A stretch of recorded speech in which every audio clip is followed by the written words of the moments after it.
২০ innings আর ২৫ মাস। নাজমুল হোসেনের অপেক্ষা ছিল এতটাই লম্বা। চট্টগ্রামের বীরশ্রেষ্ঠ মতিউর রহমান স্টেডিয়ামে আজ যখন তা শেষ হল, স্বস্তির সেই বাতাসটা টের পাওয়া গেল তার উদ্যাপনেও।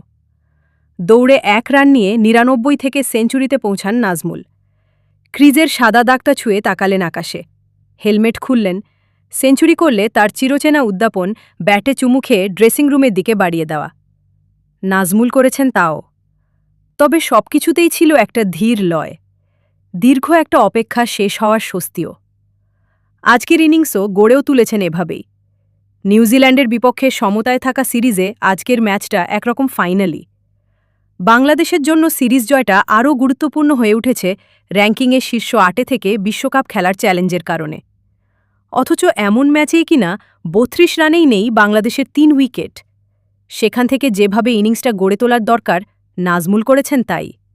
চতুর্থ উইকেটে লিটন দাসের সঙ্গে জুটি বেঁধে ইনিংসটা টেনে তিনি এমন জায়গায় নিয়ে গেছেন যেখান থেকে অন্তত লড়াইটা করতে পারার কথা বাংলাদেশের। নাজমুল কাল প্রথম ৫০ রান করতেই যেমন নিয়েছেন ৭০ বল, তখনও সুযোগমতো বাউন্ডারি আর বাকি সময়ে ভর করেছিলেন সিঙ্গলস আর ডাবলসের ওপর। সুযোগমতো ব্যাটও চালিয়েছেন। পরের ৫০ রান করতে তার লেগেছে ৪৪ বল। সেঞ্চুরিতে পৌঁছে একটা চক্রও পূরণ হয়েছে নাজমুলের। ২০২৪ সালের মার্চে এই মাঠেই শ্রীলঙ্কার বিপক্ষে ছিল তার সর্বশেষ ওয়ানডে সেঞ্চুরি। এবার একই মাঠে তৃতীয় বাংলাদেশি ব্যাটসম্যান হিসেবে নিউজিল্যান্ডের বিপক্ষে সেঞ্চুরি পেলেন।